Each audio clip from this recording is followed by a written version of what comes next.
Gaafa isaan du'an garuu akka namaatti geenne bakka namni awwaalamutti awwaalamiti jira kan. Marroon gaafa du'e mana keenya boroo mana keenyaatti awwaalanna. Boroo mana qe'ee keenya keessaa awwaalcha isaarratti marga bareedaatu biqila. Marga sana loon keenyatu dheeda. Aannan loon sana ijoollee keenya dhuga gootummaan achi keessaa wal arga. Nuti gootan dhabnu Oromoon goota dhabattee numan jiran egaa kana booda abadan. Isin goota nuti qabnu kana dhabamsiiftaniitu silaa magaalaa keessa deemtanii nama harkaa waan qabne waan barbaadan gochuudha. Oromoo dhagaye adurree fi sareetu mana keessatti wal lolee jedhan. Sareetu adurree kana komata. Ati jettee laali kaqee kana eegu ana yoo hattuun asiin shokokse ka fiigu ana. Anaan guyyaa tokko na irraanfatanii mana keessa na bulchanii beekan otoo ganna darbatan otoo manatti cufan ala kana keessa otoo deemu waraabessi otoo natti roorrisu.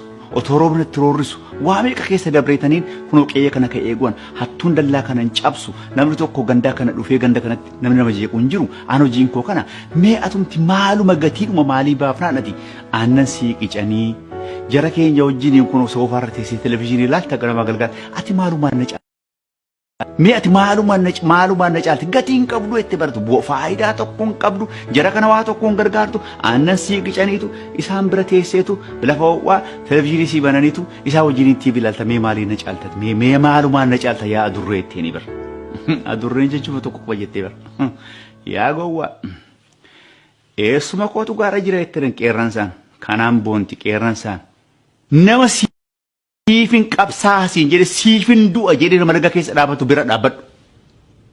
Gaafa roorroon sitti jabaattee harkaa waan qabattee dhiiftu gaafa wallaaltu abaluudhaan sitti waama jettee nama qabaachuu qabda yaa Oromoo.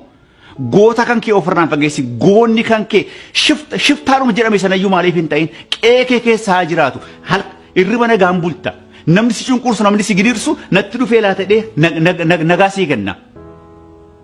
Sabni goota hin qabne sabni qabsaa ganda keessaa hin qabne saba hir'uudha guutuu miti. Goota kan kee ofirraan fageessin olola isaan jedhan kana amantee qe'ee kee keessaatiin nama siif hin qabsaasiin jedhee ganama galgala caakkaa fi bosona keessa qawwee baatee dhagaa jala boraafatee ciisu kana ofirraan fageessin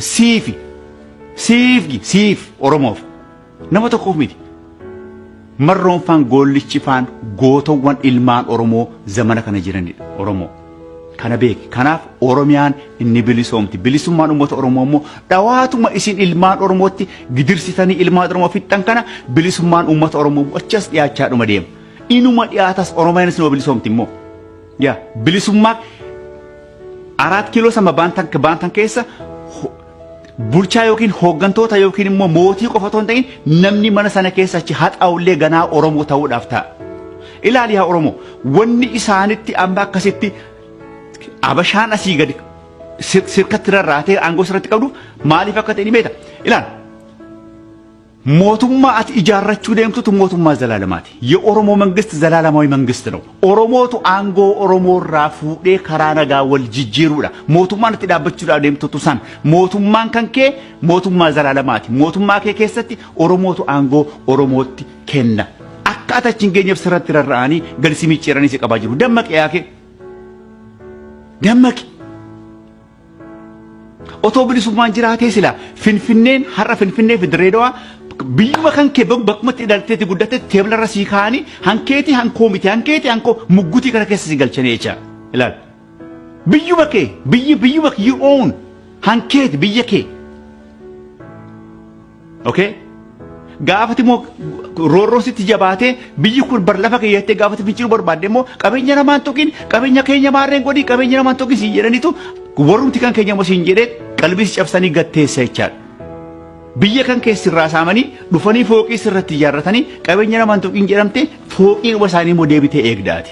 Eegduudhuma fooqii isaanii immoo si godhanii immoo teessaati. Amma yoomitti? Amma taada biraa hiraaruma Oromoon hidhamuu ajjeefamuu ka'uu du'uu kanumaa ga jireenyi kan kee akkasuma ta'e akkasitti jiraata yaa Oromoo. Cubbuudha kun.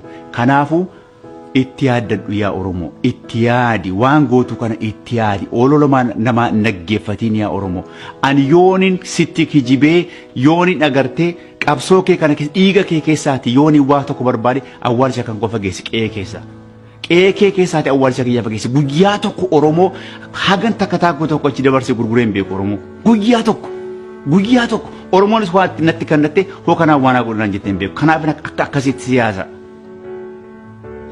Okay? Kanaaf falatti faladhu yaa Oromoo malatti maladhu.